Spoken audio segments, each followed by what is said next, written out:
So the Indiana Fever go down to the Golden State Valkyries in a death by 1,000 cuts game.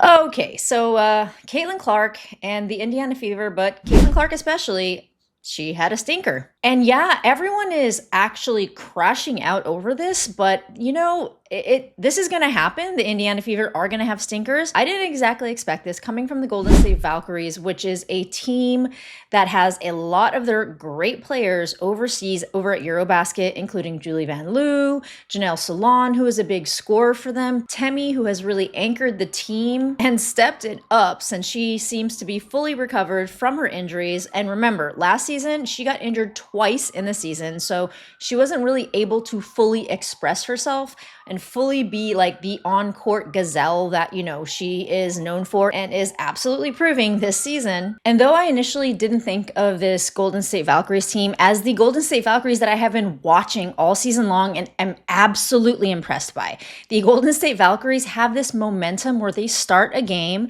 they could be losing in the game, and then for some reason, in the second half of the game, they just bring it back and they somehow take over. They have this energy that I don't see in any other team to outlast a team. They outran, outpaced the Indiana Fever, and this is a team, the Indiana Fever, who should not be outpaced. I mean, this is what they're known for. I feel like the Indiana Fever Caitlin Clark especially, loves to run and gun. She loves to run in transition. And they set the tone for this season and a lot of teams built around pacing. And the Golden State Valkyries have brought in a few hardship contracts due to Julie Van Loo, Janelle Salon, Temi, and Zandalicini being over at Eurobasket. And this is something that I didn't think about, but if you are on a hardship contract, you are working 10 times harder to prove yourself in a league that has momentarily cast you out because there are only 156 spots in the WNBA, so the competition is high. And the unfortunate truth around the Indiana Fever is if Caitlin Clark is having a bad game, there really isn't anybody to step up for her like there is with the New York Liberty. Like if Breanna Stewart is having a bad day, Sabrina will go out and drop, 34 points. But the Liberty is a team that started planning with this. They have a lot of European draft and stashes. These are players over in Europe that they've been keeping an eye on, and they have signed because a lot of European players traditionally don't come over to the WNBA because the WNBA salaries are so bad. But there is a lot of talent over in Europe, and the coaches that are recognizing this and the GMs and the front offices that recognize this are the New York Liberty, the Minnesota Lynx, and the Golden State Valkyries. And what do you know? They are all doing great. It's become quite apparent that the Indiana Fever front office and the roster construction seems to be a bit outdated. When Kelly Krauskopf was over in Europe, I was hoping that she was talking to Janelle Salon because I don't know if you have been watching my videos since January, but Janelle Salon is someone that was young, doing very good overseas, somebody that would be really great to plan for the future, for the WNBA, for the Indiana Fever, and she got snatched up by the Golden State Valkyries. Now, I have to give a lot of credit to Natalie Nakase, the coach of the Golden State Valkyries, and whoever the GM for the Golden State Valkyries is, because in my opinion, it looks like they're making the playoffs. Natalie Nakase has been a coach over in Europe, so she is very familiar with the European style of playing. Minnesota Lynx have brought over Jessica Shepard. The New York Liberty brought over Leonie Fibich, who is a unicorn at the 3-4 position, that 3-and-D. She's just so great. And you guys, once Yuste Yusite actually comes over and plays for the Golden State Valkyries, she is I think she is 19 years old. She is killing it in Eurobasket right now. She has been killing it overseas and just basketball in general. She's been playing since she was 13, I believe. She's been playing since she was 13 years old and is already kind of the cream of the crop over in Europe. This is a player that I'm telling you is going to be a big difference maker. And as hard as it is to say her name, Yuste Yusite, we will all know her name when she comes. Mark my words. And the Indiana Fever roster construction, they ended up going for vets. They wanted to put people around Caitlin Clark to anchor those playoff games.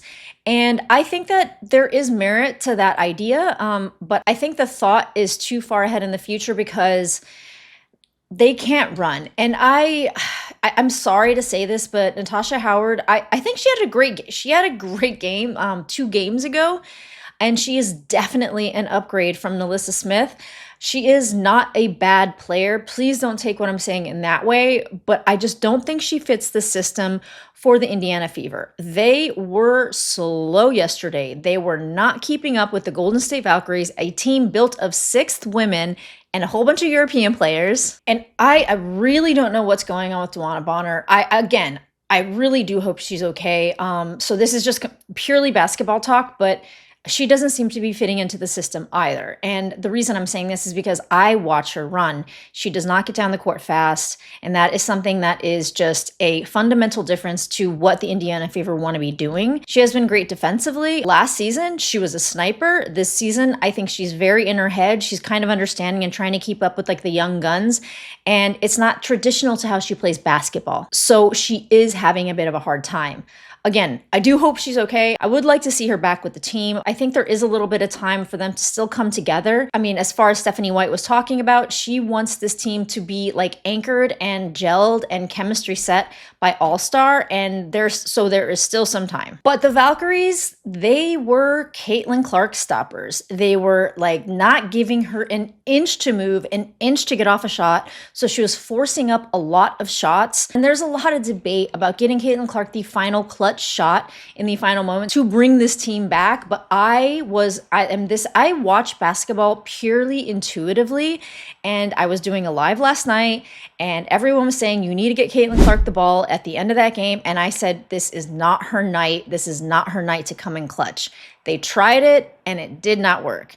Now, Austin Kelly had stepped in for Steph White, and his coaching was very green. He was not calling timeouts when momentum was clearly shifting. He needed to be calling timeouts a lot sooner. And listen, it's obvious that Caitlin Clark had a stinker, but what did she come away with? She came away with a close to triple-double.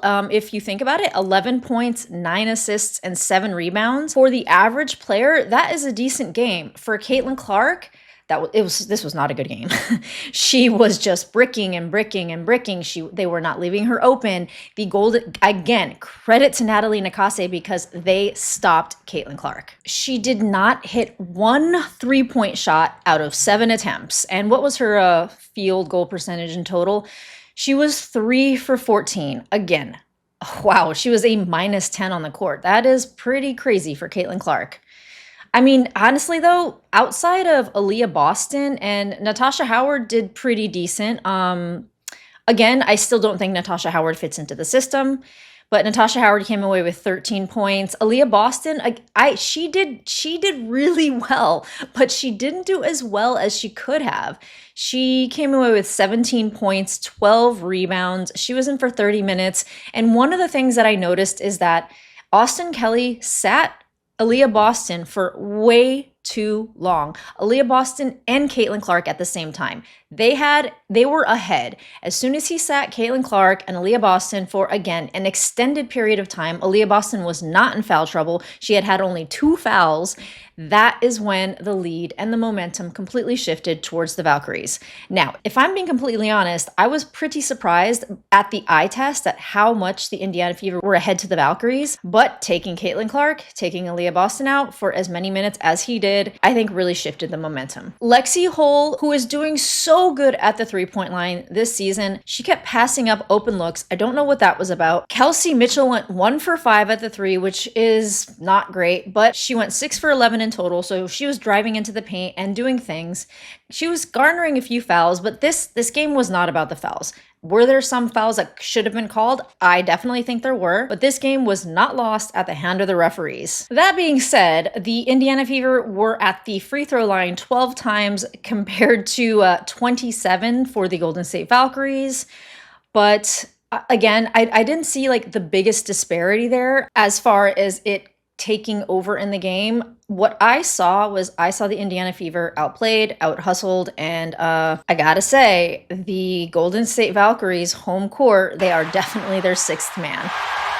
There's a lot of talk about Brandon Pajemski. I don't even know if I'm saying his name right, but Brandon Pajemski, Pods, basically. That's how I know him mostly. He is like the Golden State Valkyries' biggest fan.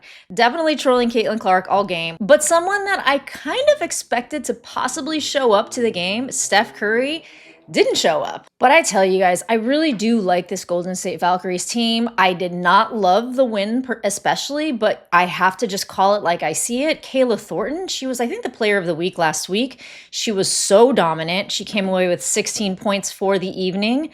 Veronica Burton, who also has been really putting up the points. She has had some big games with the Golden State Valkyries, came away with 11. One of my favorites, Carla Late, who is on my fantasy team, by the way. She came away with 8 points and doesn't seem like a lot, but she made a big impact on the court, even though she is a -6 somehow. Chloe Bibby, a recent pickup for the Valkyries, a hardship contract signee, came away with 12. Leticia Amahir, oh my God. She was a training camp signee. She had a huge game with the Golden State Valkyries, coming away with 20 points. They went down in a 1-point loss, but Leticia Amahir, again, I hope I'm saying that right, but she was somebody that I was very surprised to see cut in training camp. And Tiffany Hayes, 14 points. Kate Martin, this was a surprise. Kate Martin went in. She kind of outplayed Caitlin Clark because, let's see, Caitlin was in for 34 minutes, coming away with 11 points. Kate was in for 20 minutes, coming away with 9 points. Now, there is no comparison to the way these two are guarded, but, you know, Kate was hitting her shots. She made 1 for 4 at the 3, and she had a field goal of 4 for 7. I am not crashing out about this game because they're going to have a stinker. Caitlin Clark, her energy was just not in it. The entire game. It was all over her face.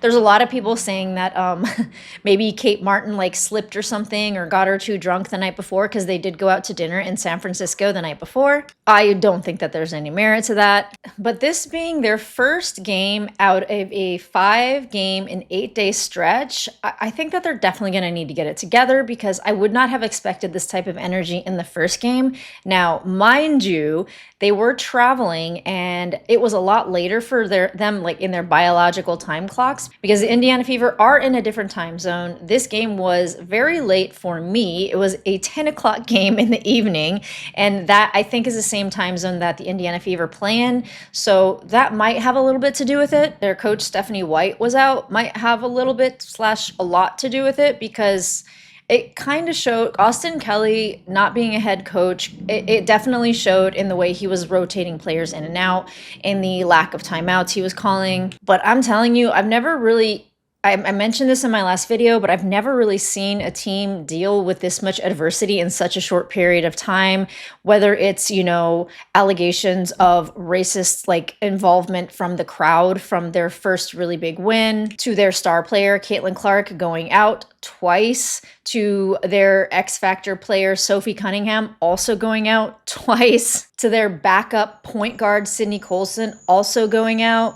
I mean, there's so much that this team has dealt with, and now their coach Stephanie White is out. By the way, happy birthday, Stephanie White. It's her birthday today. I do think that there is some serious personal issues that she's dealing with, so there is no comment for me about how Steph White is doing with the team so far. What I am most worried about with the Indiana Fever is the roster construction, so this goes above Steph White, because the teams that are doing good, like the Phoenix Mercury, came out of nowhere, signing people that nobody had heard of, like Loxa, and then they have this like awesome rookie Lexi Held, who I think might have gone out with a broken rib yesterday, but that team took down the New York Liberty for their second loss of the season.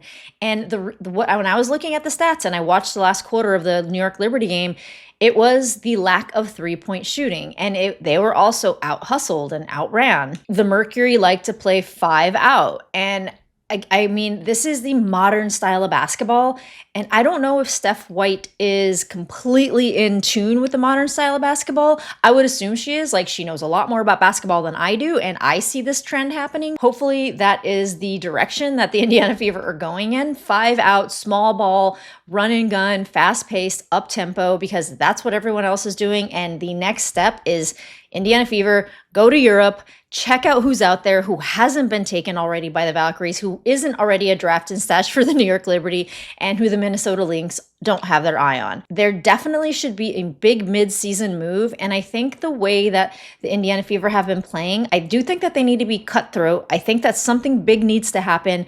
Hopefully Emma Meesamum could be signed over to the Indiana Fever, but I don't know that Emma Meesamum would want to come because she is one of the best players in the entire world right now. She's playing overseas. And whoever gets her, I mean, I don't know. She's just looking at her stats and looking at her accolades. This player is a difference maker, and one of the only ones in that category that is not signed to a team yet. Now, I think I've rambled on long enough about this Indiana Fever loss. Hopefully you guys aren't too down about it. But again, one stinker is not the end of the world, because this is Caitlin Clark, people. And it was so obvious that her energy was not there. And if her energy is there, the rest of the team follow. That is one of the things that I do think needs to change with the roster construction, which is why I'm kind of sort of nervous about that element the most. But the Indiana Fever went down to the Valkyries 88-77, and we move.